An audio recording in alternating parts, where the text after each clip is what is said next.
pagi. Yan. Papagsilin ko muna yan siya. Tapos, i-smash ko yung mga laman yan. Tiyatawag na kunot ba, kinunot. Bali, dudurugin ko. Yan, himahin ba, himahin. Guys, magsisimula na tayo magluto ng ating kinunot. Sinipisa ang luya. Sunod ang ating bawang. Pulian natin bawang kasi may luya. Yan. Isama na rin natin ang ating sili na espada. Yung may gusto lang naman, pili tayo maglagay ng siling labuyo or sili powder. Ako kunti lang ilalagay kasi ayaw namin masyadong maanghang. Okay guys, ilagay na natin yung ating pagi.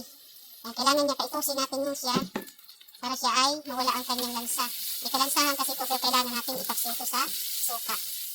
Ilalagay natin ang paminta. Ay yung lahat ay may mga kanya-kanya tayong presyo sa ating pagluluto. Hindi ako naglagay ng paminta para yan ay natanggal yung kanyang lansa.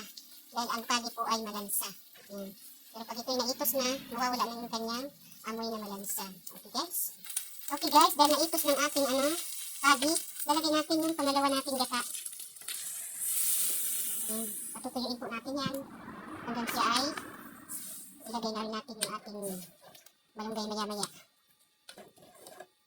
Okay yan na guys, medyo kunti ng ating sabaw. Lalagay na natin yung ating malunggay. Okay guys, ngayon gagawin natin, lalagay na natin yung ating kakanggata. Huwag natin ubusin. Kasi pag ako'y iinit-initin ko yan. Mas masarap kasi yung painit-init. Okay guys, lalagyan na natin siya ng ating pampalasa. Asin, kunti lang asin. Yan. Lagay na rin natin ang ating magic syrup. Tak-tak-tak. Ubusin na natin at para sunod. Ayan na guys, tuyok-tuyok na siya. Magtitikiman time na tayo ngayon. Wow, ang sarap. Medyo maanghang. Isa pa. Okay guys, nakaluto na tayo. Yan, lilipat ko muna yan siya ng kanyang lalagyan. Okay na guys, yung ating finished product ng ating kinunot na pagi. Wow, so nice. Napakasarap.